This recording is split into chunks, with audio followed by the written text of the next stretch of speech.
Саламатсыздар ма, курсанттар? Бүгінгі қарастырылатын сабағымыз сыбайлас жемқорлыққа қарсы мәдениет негіздері. Осы сыбайлас жемқорлыққа қарсы мәдениет негіздері пәнінен бірінші тақырып сыбайлас жемқорлыққа қарсы мәдениет ұғымы, құрылымы, міндеттері мен функциялары. Бұл сабақтың өзектілігі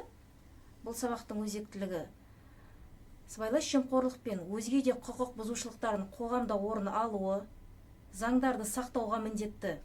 Ең бастысы, адамдардың қоғамдық демократиялық негізіне деген сенімін және де заң мен әділдікке деген сенімін, билікке деген сенімді арттыру. Сабақтың мақсаты оқытушылық.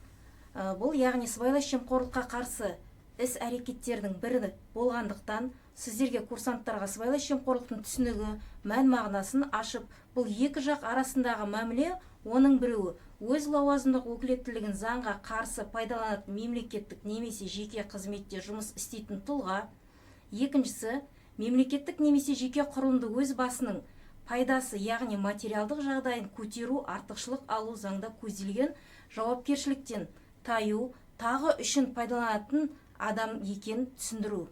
Тәрбиелік жағынан келетін болсақ, курсанттардың бойынан, сіздердің бойларыңыздан мемлекеттік қызметке деген патриоттық сезімін оятып, теріс көз қарастан бойын алшақ ұстауға, мемлекетіміздің беделін жоғары көтеруге және әділеттілікке тәрбиелеу. Дамытушылық жағынан келетін болсақ, сыбайлас жемқорлық теориялық негіздерін, даму тарихы және түрлерін, сондай-ақ сыбайлас жемқорлық қылмыстарының себептік кешенді факторларын жетілдіру болып табылады.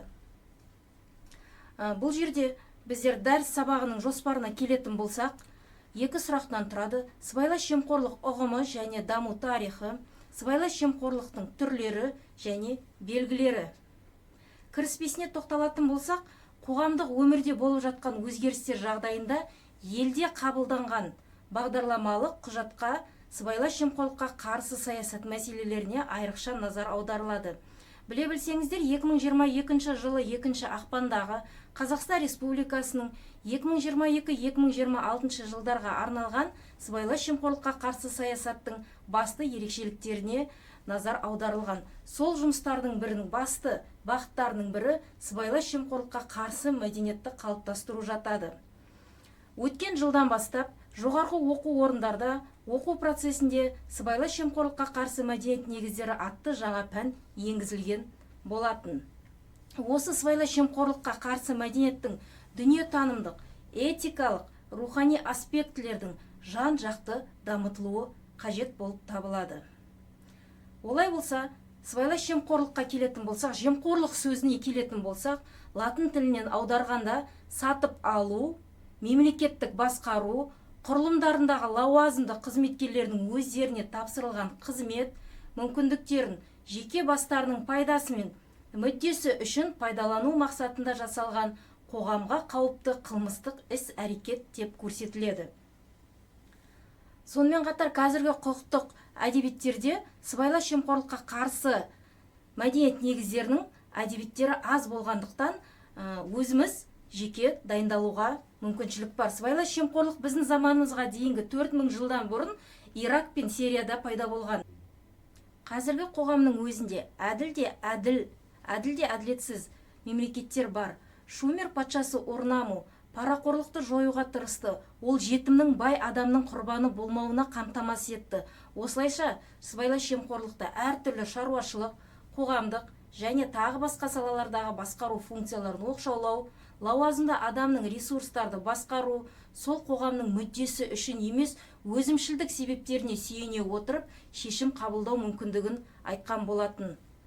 Кейін ежелгі Грецияда коррумпер термині моральдық құлдырауы, тәртіптің бұзылуы деген әлеуметтік мағынаға ие болды. Сыбайлас жемқорлық ұғымның ерекше мағыналары: олардың бірі судьяға пара беру тамырын жайған, ал мыңдаған жылдар ішінде орта ғасырларда сыбайлас жемқорлық ұғымы тек азғыру, шайтанның азғыруы деген мағынаға көп мән бөлінген. Жалпы сыбайлас жемқорлық сөзінің көптеген мағынасы бар. Бүлдіру, құлдырау, параға сатып алу, азғыру, тура жолдан тайдыру, ар намысын таптау деген сөздің мағынасы бар. Ал румпер мағынасына келетін болсақ, бұзу, қирату, заңнан аттап өту, немесе шартты бұзу деген мағынаға келеді. Осы екеуінің арасында қолданылатын қосымшасы сыбайлас жемқорлық бұл бірнеше субъектілерінің қатысуымен іс-қимыл жасау екенін көрсетеді. Сыбайлас жемқорлық ұғымының жалпыға танымал тұжырымдамаларына келетін болсақ, коррупция ол екі түрлі сөзден құралған. Яғни кор жүрек, жан, рух, ақыл, ес деген мағынаға келеді. Және де руптум деген бұл бүлдіру, бұзу деген мағынаға келіп тұрады. Яғни сол мағынадан шығады. Сыбайлас жемқорлықтың мән лауазымды тұлғаны параға сатып алуда немесе оларды байытуда емес, ал әлеуметтік жүйені, оның ішінде мемлекеттік билік жүйесінің бірлігін бұзуда болып табылады. Яғни ыдырату, іртіп, шіру деген мағынаға келеді. Мемлекеттің азаматтардың заңды мүдделеріне қоғамдағы өзінің жағдайын жеке мақсатына пайда күнемдік арқылы сатып кетуде. Сыбайлас жемқорлық туралы мәліметтер антик дәуірінің мұрасында кездеседі. Ежелгі грек ойшылдардың ішінде Платон мен Аристотель өз жұмыстарында бірнеше рет осы билікті асыра пайдалану мен парақорлықтың қоғамның экономикалық, саяси және рухани өміріне күйретуші және бұзушы ықпал ету туралы ескерткен. Пайда күнемдік мемлекеттік басқаруда жол берілмейтін сыбайлас жемқорлықтың себептерде деп атаған. Аристотель саясат деген еңбегінде сыбайлас жемқорлық мемлекетті күйретуге әкелмесе де азғындануына алып келеді деген үлкен өзінің еңбегі бар, саясат деген. Яғни сыбайлас жемқорлыққа қарсы күресті Аристотель мемлекеттік тұрақтылықты қамтамасыз етудің негізі деп санаған. Кез келген мемлекеттік құрылыста ең бастысы бұл заңдарды және қалған тәртіп арқылы істі жүзеге асыру керек деп айтып өткен. Ал неміс философиясының негізін қалаушы Гегель Афинада әрбір азаматтың қандай қаражатқа өмір сүретіні туралы есеп беруге міндетті дейтін заң болған. Ал қазіргі кезде бұл заңның ішінде ешкімнің шаруасы болмауы тиіс, қандай қаражат тапса да деп айтылып көрсеткен.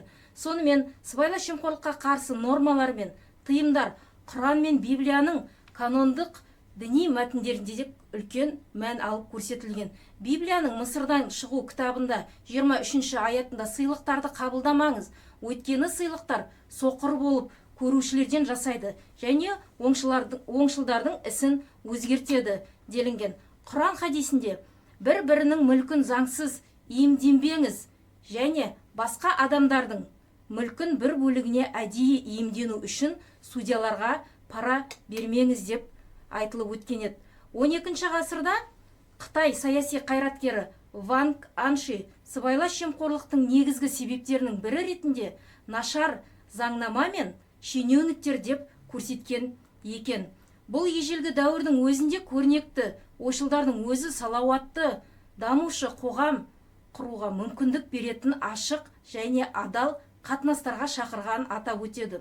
Сонымен қатар сыбайлас жемқорлықтың қоғам өмірінің әлеуметтік феномені ретінде нақты және сыйымды анықтамасын табуға тырысқан. Дегенмен де сыбайлас жемқорлық дендеген қоғам мемлекетімен және халықаралық институттардың беделін түсіретіндігін атап өткен болатын. Ол заң үстемдігін, демократия мен адам құқықтарымен қатар төндіріп билікке мемлекеттік басқару теңдік пен әлеуметтік әділдік қағидаттарын нұсқан келтіреді. Бәсекелестікке кедергі келтіреді деп экономикалық дамуды қиындатып демократиялық институттардың тұрақтылығы мен қоғамдық моральдық ұстанымдарға қауіп төндіреді деп айтып өткен еді. Осындай жағымсыз үрдістерді жою үшін мемлекет сыбайлас жемқорлыққа қарсы саясатты жүргізіп, сыбайлас жемқорлыққа қарсы заңнаманы қалыптастырып, оны жүзеге асыруда. Сыбайлас жемқорлық олай болатын болса, сыбайлас жемқорлық түрлеріне келетін болсақ, Біріккен ұлттар ұйымының бас ассамблеясының 1979 жылғы 34-ші сессиясының құжаттарына сәйкес сыбайлас жемқорлық термині, яғни былай делінген, мынандай анықтама берілген болатын. Бұл лауазымды тұлғаның лауазымдық нұсқаулықтарды бұза отырып, сондай-ақ оларды бұзбай, осындай сыйақы берушінің мүддесі үшін кез келген нысанды сыйақы үшін өзінің лауазымдық өкілеттілігін саласында қандай да бір іс-әрекетті немесе әрекетсіздікті орындауы болып табылады. Қазіргі уақытта сыбайлас жемқорлықтың ең дәл және қысқаша түсіндірмесі Transparency International халықаралық ұйымы жеке пайда үшін қоғамдық билікті теріс пайдалану ретінде ұсынады. Яғни ол субъектілер арасындағы өзара іс-қимыл түріне байланысты сыбайлас жемқорлықтың негізгі түрлерін ажыратуға болады.